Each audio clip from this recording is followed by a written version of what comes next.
بسم اللہ الرحمن الرحیم۔ تاریخی اسلام کے سب سے متنازع کردار یزید بن معاویہ کی پیدائش 23 جولائی 645 عیسوی کو بنی کلب کے قبیلے سے تعلق رکھنے والی ایک خاتون میسون بنت بہدل کلبیہ کے بطن سے ہوئی۔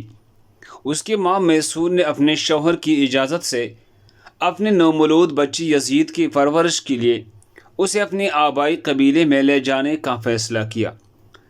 یزید کا بچپن اور اس کی ابتدائی تربیت اسی قبیلے میں بشام کے صحرائی علاقے کے آزاد ماحول میں ہوئی۔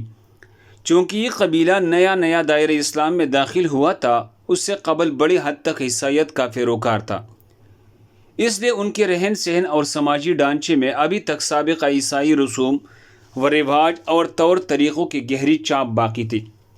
مدینہ و دمشق کے اسلامی مراکز علمی ماحول کے برعکس اس صحرائی اور قدر غیر اسلامی ماحول میں پرورش پانے کے باعث یزید کی شخصیت پر ان تمام اثرات کا نمایاں ہونا ایک فطری امر تھا۔ اس کی شخصیت کے وہ پہلو جو بعد میں تاریخ کا حصہ بنے سب پر آیا ہے۔ وہ لہو لعب دنیاوی مشاغل میں حد سے زیادہ دلچسپی رکھتا تھا۔ بندروں کو پالنا، انہیں قیمتی لباس پہنا کر ان سے کھیلنا، شراب نوشی کی محفلیں سجانا، شطرنج جیسے کھیل کی اس کی روزمرہ کی مصروفیات کی وہ اجاگر پہلو تھی، جو مسلمانوں کی قیادت کرنے جیسی عظیم مقدس منصب کے لیے اکثر ناموزوں اور ناقابل تصور سمجھی جاتی۔ اسلامی تاریخ میں موروثی بادشاہت کے قیام کی شدید مخالفت کے باوجود یزید 60 ہجری میں اپنے والد کے بعد تخت پر قابض ہو گیا۔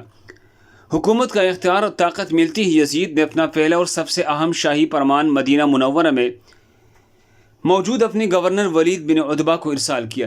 اس نے خط لکھا جس میں سختی سے حکم دیا گیا کہ مدینہ میں موجود 4 اہم ترین بااثر شخصیات ہر صورت میرے بیعت یعنی اطاعت کا حلف لیا جائے۔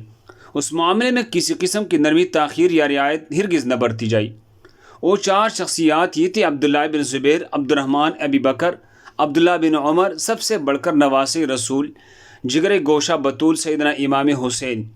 یزید کا یہ پہلا حکم دراصل تاریخی اسلام کے ایک انتہائی دردناک سیاہ باب کا دیباچہ ثابت ہوا، جس نے امت مسلمہ کو ایک ایسی بحران میں مبتلا کر دیا جس کے اثرات آج تک محسوس کیے جاتے۔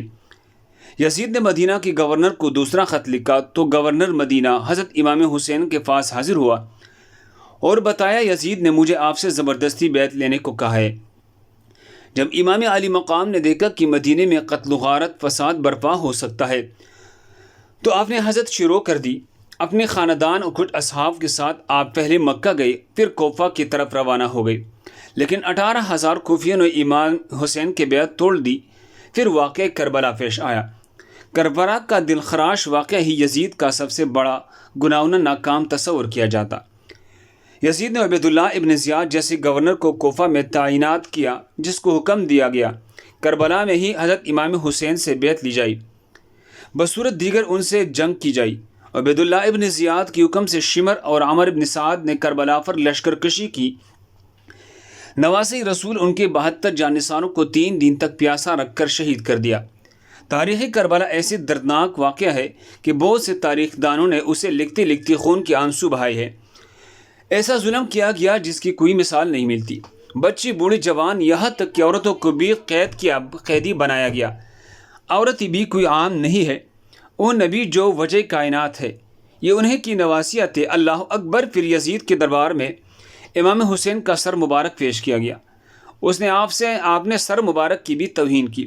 کچھ ایسے اشعار پڑھ کر بعض تاریخ دان تو یزید کو فاسق فاجر ہونے کے ساتھ ساتھ کافر بھی قرار دیتے ہیں۔ آخر کیا وجہ تھی کہ یزید نے عبیداللہ ابن زیاد، شمر اور عمر ابن اسعد کو اہل بیت کو شہید کرنے کی سزا کیوں نہ دی گئی؟ کیونکہ واقع کربلا کے بعد بھی یزید کی موت تک عبیداللہ ابن زیاد کوفہ اور بصرہ پر یزید کی طرف سے حکمران رہا۔ ایسے واقعات کے باوجود بھی ابن زیاد جیسا شخص اپنے مسند پر براجمان رکھنے کی وجہ یزید کے پاس آخر کیا تھی؟ اب 63 ہجری میں مدینے کے لوگ یزید کے بیعت توڑ دیتے تو یزید کی فوج مدینے پر حملہ کرتے ہیں، جیسے واقعہ حرہ پیش آیا، جس میں 80 صحابہ کرام مہاجرین انصار میں سے 700 تابعین، اس کے علاوہ 1 لاکھ مسلمانوں کی بے دردی سے مدینے میں شہید کیا۔ صحیح مسلم میں یہ روایات تقریباً 15-20 احادیث ہے، جن کا لب و لباب یہ ہے کہ آپ نے فرمایا جس نے اہل مدینہ کو ڈرایا، اہل مدینہ کو دمکایا، مدینہ والوں پر ظلم کیا، اس پر اللہ کی لعنت، اللہ کی فرشتوں کی لعنت، تمام لعنت کرنے والوں کی لعنت۔ لیکن یہ ہے یہاں پر ہی نہ رکا، مدینہ کے بعد مکہ پر بھی حملہ کیا، خانہ کعبہ کی عمارت پر بھی سنگباری کی، بس پھر یزید کو دی گئی، اللہ پاک کی مہلت ختم ہو گئی۔ اب اس ظالم فاسق فاجر شرابی کی موت آتی ہے۔ اس کی موت کے متعلق 3 طرح کی روایت تاریخ کتب میں ملتی ہے۔ پہلے روایت تو یہ ہے کہ یزید ایک رومی نسل کی خوبصورت لڑکی عشق میں مبتلا ہو گیا تھا۔ یزید نے اس لڑکی کو حاصل کرنے کی ہر ممکن کوشش کی، یہاں تک کہ اس کے سارے خاندان کو بھی مروایا، لیکن پھر بھی وہ لڑکی یزید کے ہاتھ نہ آ سکی۔ وہ لڑکی جب بھی یزید کے دربار میں آتی تو قسم اٹھاتی کہ مر تو سکتی ہو لیکن تمہاری نہیں ہو سکتی۔ ایک دن لڑکی کے دل میں آیا کہ میں اسے اپنے والدین کے قتل کا بدلہ لیتی ہوں۔ لڑکی نے یزید کو رنگ رلیاں منانے کے لیے ایک جنگل میں اکیلا بلایا۔ ویرانی میں یزید شراب پی کر مست ہو گیا۔ وہ لڑکی نیم عریاں لباس پہن کر یزید کے سامنے بیٹھ گئی اور وہ شراب پیتا رہا۔ جب لڑکی نے دیکھا کہ یزید شراب میں چور ہو چکا ہے تو اس کو بستر پر لے آئے اور پھر مستیاں کرتے کرتے یزید کی شرمگاہ کاٹی اور پھر گردن کاٹ دی۔ کئی دن تک یزید کی لاش وہاں جنگل میں ہی پڑی رہی، جس کو چیل کووں نے نوچ کھایا۔ ڈھونڈتی ڈھونڈتی یزید کی فوجی وہاں پہنچی تو پھر انہوں نے اس کو دفنایا۔ یزید کی موت کی دوسری روایت یہ ہے کہ 64 ہجری میں یزید ایک انتہائی موذی بیماری میں مبتلا ہوا، جس سے اس کی آنتیں جل گئی تھی۔ وہ مچھلی کی طرح تڑپتا رہتا تھا، پیاس اس شدت سے لگتی تھی کہ وہ خود پانی کے تالاب میں گرا دیتا، لیکن گلہ اس قدر بند تھا کہ ایک گونٹ پانی بھی حلق سے نہ اترتا۔ اسی حالت میں 3 دن رہنے کے بعد یزید کی موت ہوئی۔ یزید کی موت کی تیسری روایت یہ ہے کہ چونکہ یزید بندر پالنے کا شوقین تھا تو اسی شوق نے اس کی جان لی۔ ایک دن یزید نے ایک بندر کو وحشی خچر پر بٹھا دیا، خود اس کے پیچھے گھوڑا دوڑانے لگا۔ جنگل میں پہنچ کر گھوڑے نے نواسے رسول کے قاتل کو اپنی پیٹھ سے گرا دیا۔ یزید کا پاؤں گھوڑے کے رکاب میں پھنس گیا، وہ گھوڑا دوڑتا رہا۔ یزید زمین پہ گرتے گرتے اس کا سر ایک پتھر پہ جا ٹکرایا، لیکن وہ گھوڑا انار کا یا یہاں تک کہ اس کا پورا جسم پامال ہونے لگا۔ یزید فوج نے جب یزید کی لاش کو دیکھا تو کہنے لگے حسین ابن علی کے خون کی یہی سزا ہے۔ یزید صرف 3 برس 6 ماہ تخت شرارت خباثت کر کے 14 ربیع الاول 64 ہجری کو شام ملک کے شہر حمص کے علاقے حواریہ میں 39 سال کی عمر میں مر گیا۔ آج بھی اس ملعون کی قبر دمشق میں نشان عبرت ہے۔ اللہ پاک ہم سب کو صحیح معنوں میں اور دکھاوے سے پاک نبی پاک صلی اللہ علیہ وسلم اور ان کی آل سے محبت عطا فرمائی۔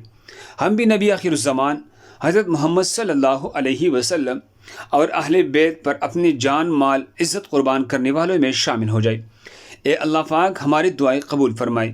کمنٹ سیکشن میں آمین لکھنا مت بھولیے۔ جزاکم اللہ۔